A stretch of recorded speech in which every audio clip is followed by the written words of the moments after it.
लड़की कहतिया का किया जो हो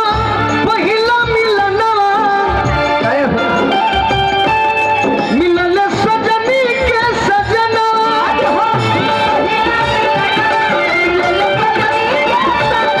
हमारी अंगे अनुकूला नियम खिलन बा बदना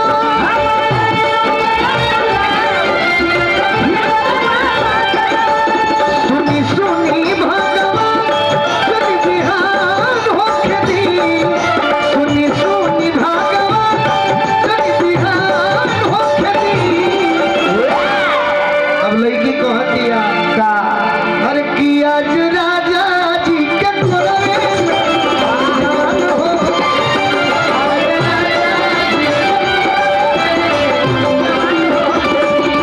आज राजा जी के कोलवे में जान हो खेती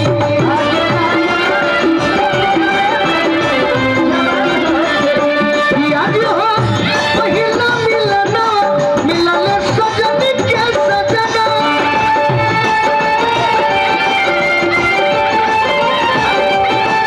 हमारी अंगे अनुकूला नियम खिलन बा बदना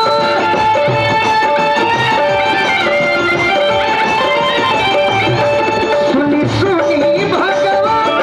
जब बिहान होके दी सुनी सुनी भगवान जब बिहान होके दी आज राजा जी के कोलवे बात होके दी आज राजा आज राजा जी के कोलवे बात होके दी आज राजा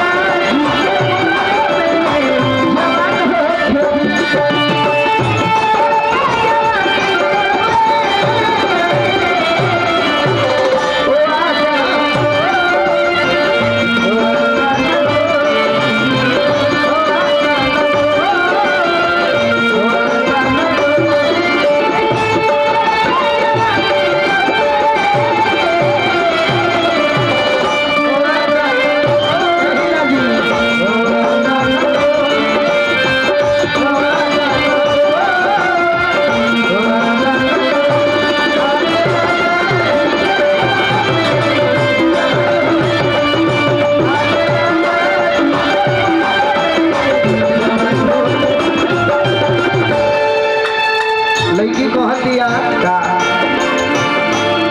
कि हम तना उनका से खुश बनी तू तो घर के बहरी बड़े बाकी हम अपना मने अनुभव करतनी कही रे दादा जब हमारा भिरिया हुई है तो का हमारा दिल पर बीती जरा से 6 बरिस फोन पर बतियौले होके अब पहला बार भेंट हो जाए तो कितना निमन लगी हिना जी कतना राजा जी के ओठवा में ओठ जब सोती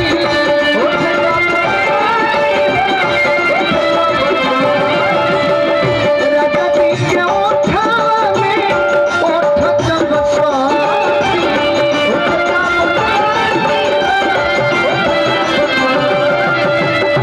भूख भूख मारी हमारा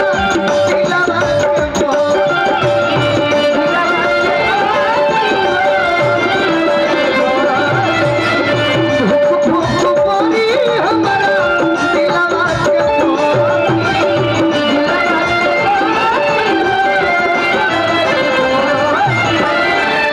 आज मिलन बड़े तो याद भरे प्रभु जी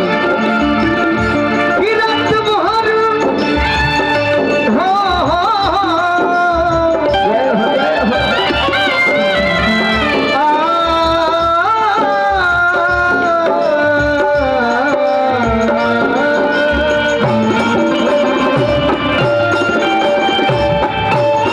भैया के बहुत बहुत आशीर्वाद मिलन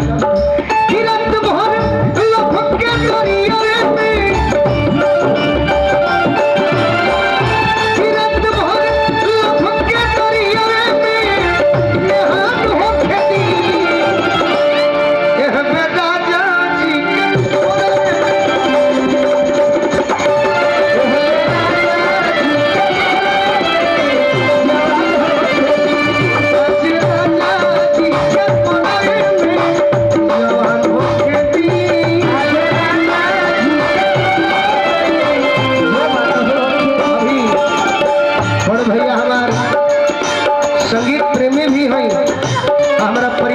सदस्य हैं जितेंद्र बाबा की ओर से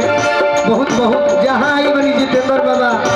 वही पुरस्कार के तो कहीं के नहीं थे बाकी आशीर्वाद बनो रहो भाई के ऊपर प्रेम बनो रहो आज राजा जी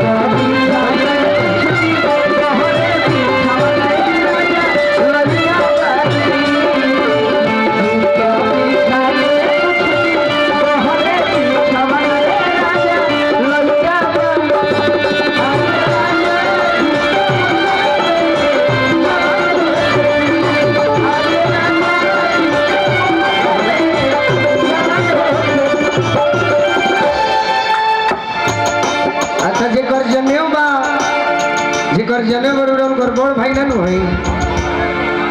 मामा है रौरा घर सो उहे तो कहे कि मामा भाई मूड में बारे अंत में लईकी कहती है का रोआ गनगनाई पिया तोरा जब उठाई है तोरा जब उठाई रौरा मामा बनी लईका के नो मने रौरा जीजा जी के नाम का भाई अभिषेक सिंह जी ठीक बरो रहे है जीजा जी का मत दी रौरा अपने यही बहिनिया के दी रोआ गनगनाई पिया तोरा जब उठाई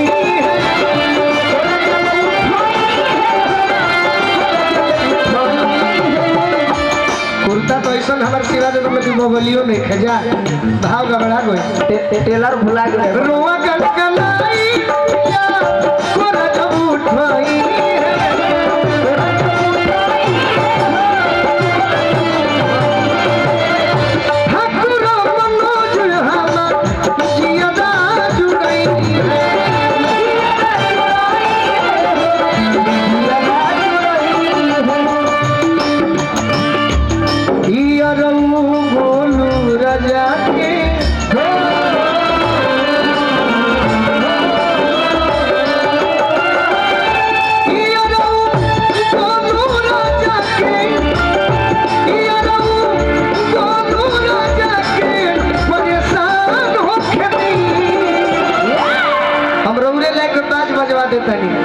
ऐसे कि राउर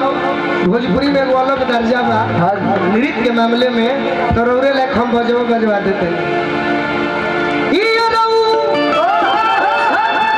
बोलू राजा के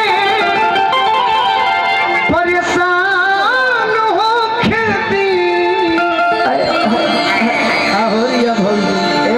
कि आज राजा जी वो दिन तुम मिललू प्रोग्राम में आनंद ना रात रही हम कि केहू कुछ बोल मत दे